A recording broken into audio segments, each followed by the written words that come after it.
applications, which is kind of interesting.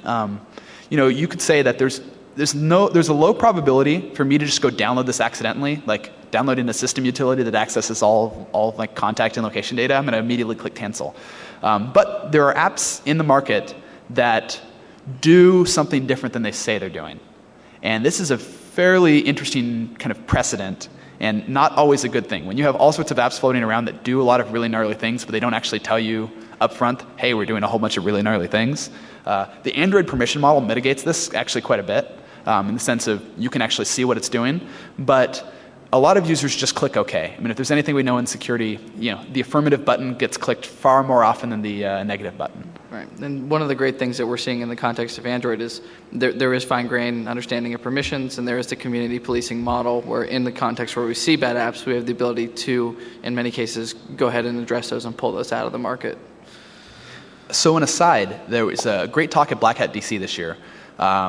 And there was a proof of concept spy phone application that only actually used permitted APIs, and they accessed a whole bunch of data on the iPhone. I don't think Nicholas tried to get this in the iPhone App Store, but I think it's really interesting. It opened a lot of people's eyes, myself included, as to all of the things that are just right there for an application to take.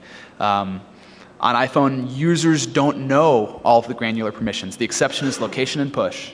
But generally speaking, all of the stuff he did, there's no user notification at all. Some of you guys might have seen this week. Or downloaded it. Or downloaded it before Apple pulled it. There was an iPhone phishing app.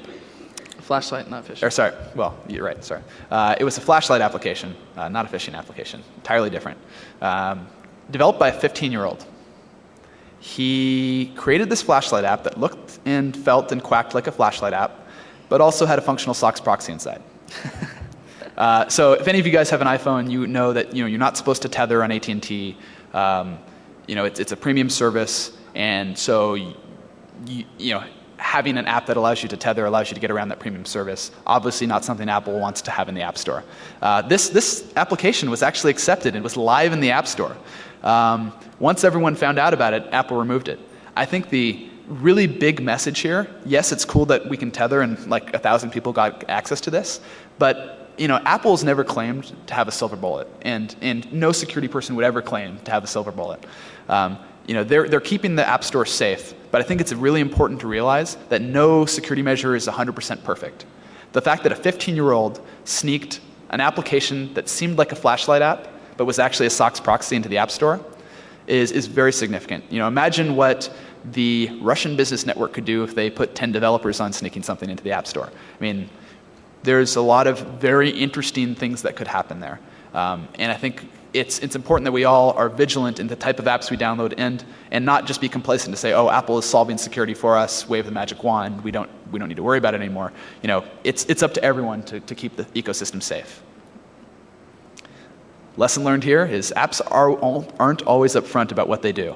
It seems obvious, but I think it's worth kind of having people pay attention, especially users who may be tempted to think, oh, it's from an app store, it's from a trusted company, everything is safe in it.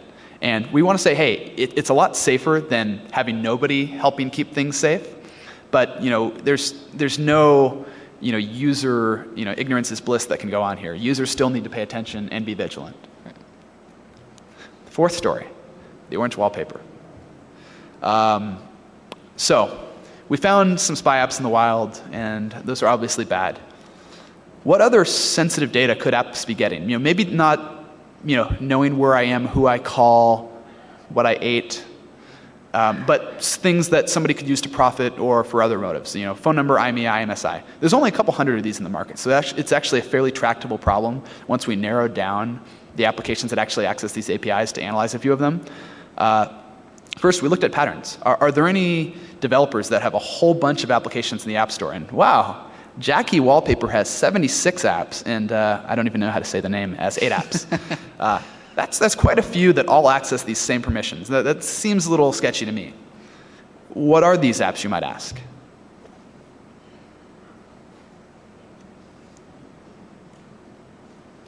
They're all wallpaper. Wait, why does a wallpaper need to... Okay, well, let's not Guess which one is the most popular.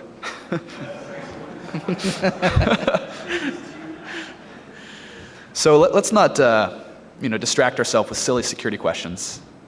I want to get ponies. My phone is pimped.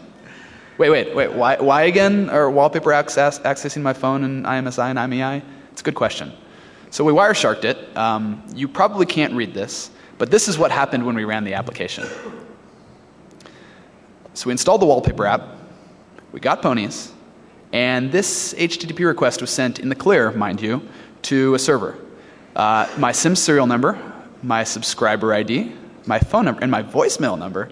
I don't know how many people in the room actually put their password encoded into their voicemail number, but you might not want to. Yeah. OK, so it's going to imnet.us. Obviously, this is pretty bad for a wallpaper app to be sending all this information off of my phone. But who is it actually sending it to? Secondarily, there were a whole bunch of applications from 2 developers. It actually turns out, digging into a few of these applications, that the offending code is actually the same. And so I don't exactly know why they have the same code in them, but they have the same class, and it's the same implementation, and it's not anything that's documented anywhere in the world that I can tell. What is this sync device info service doing, this mysterious thing? Our friend Boxmali again, getting the device ID, line 1 number, someone, all the data we saw floating over the clear. OK, so this is our smoking gun. Who again owns imnet.us? Oh, hi.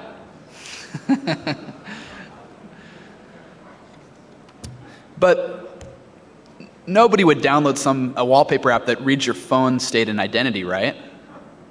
Does anyone want to take a guess as to how many downloads in aggregate these applications have? Just throw out a number.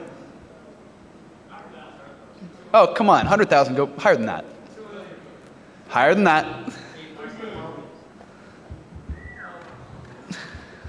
Yeah. So this is estimated via AndroLib. Caveat here is Android applications only can tell you if they have more than 250,000 downloads. But between all of these applications, these 2 developers, there is a lot of downloads. And you can see the power of the App Genome project now, right? We find one app, then we are able to leverage that to look at all the apps that do this. So initially, Kevin and I thought, oh, this is only 50,000 people who've been impacted by this. No. When we dug in, it's much more than that. Be careful what wallpaper you put on your phone. Oh yeah, there's a lesson here.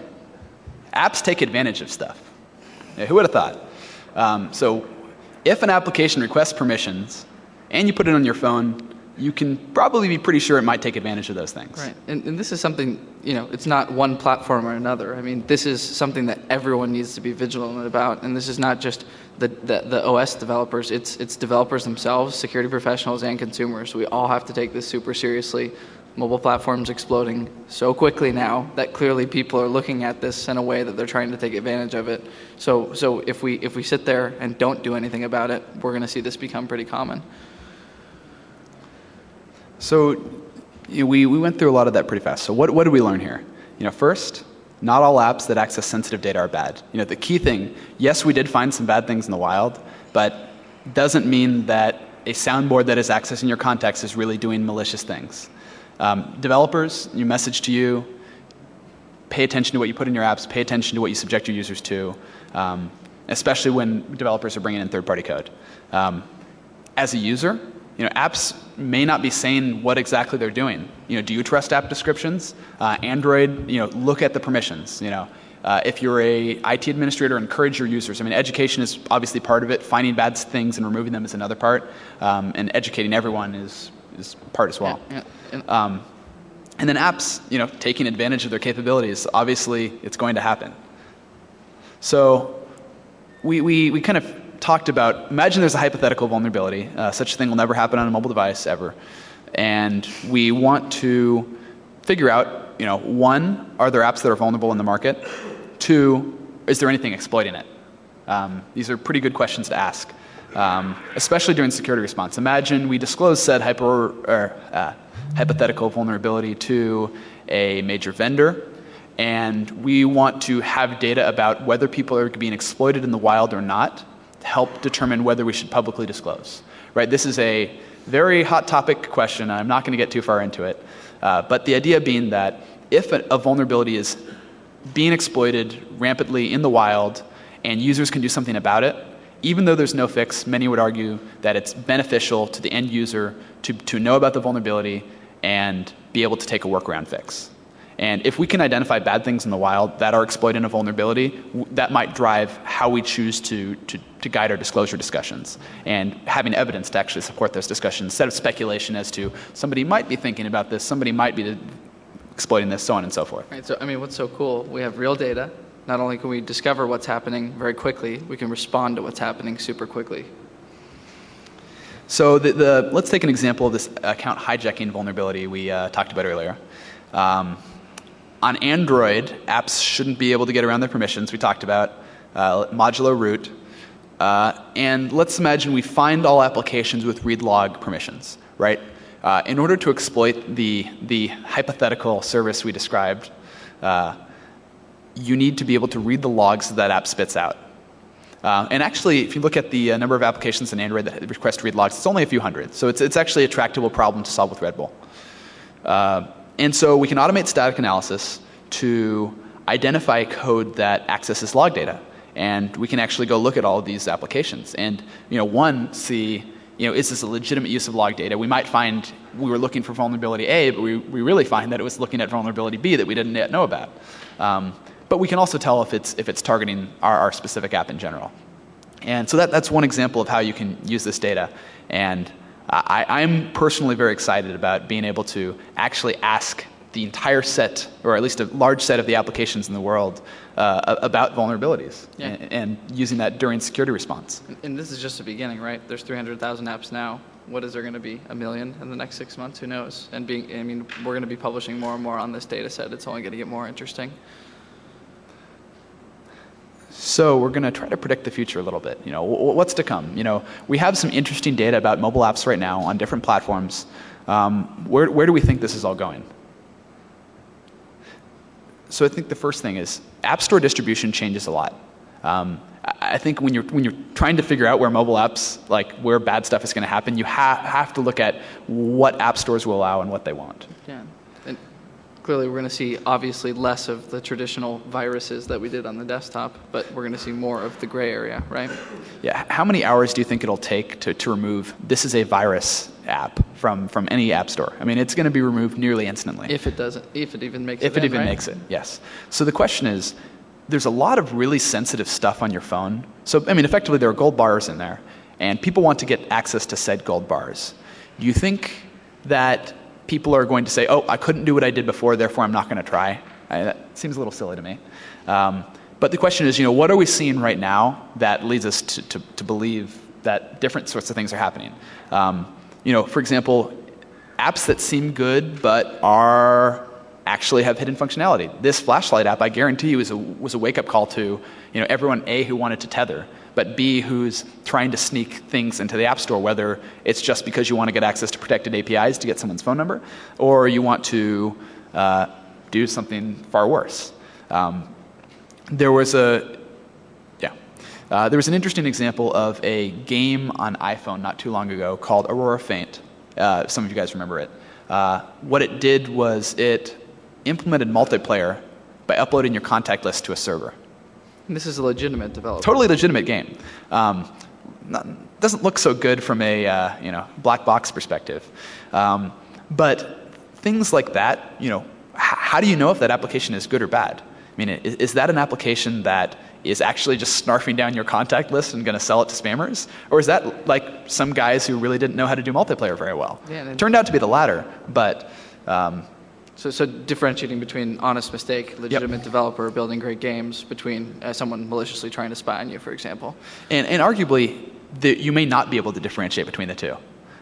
You can say, hey, certain type of behavior is prohibited, but that's a very, very slippery slope, and it can get very, very fuzzy very quickly. And so if an application is good, but either has functionality or has hidden functionality, or hey, let's imagine, let's get this wallpaper app, let's get it on 1 to 4 million phones, and let's push an update into the store. Guess what? We just pushed malware onto 1 to 4 million phones. Yep. And it's a very interesting spreading technique of an application that seems good but turns bad. There are some counter incentives to that. For example, if you have an app that has 1 million users, you may not want to turn it bad. You may just want to make money legitimately.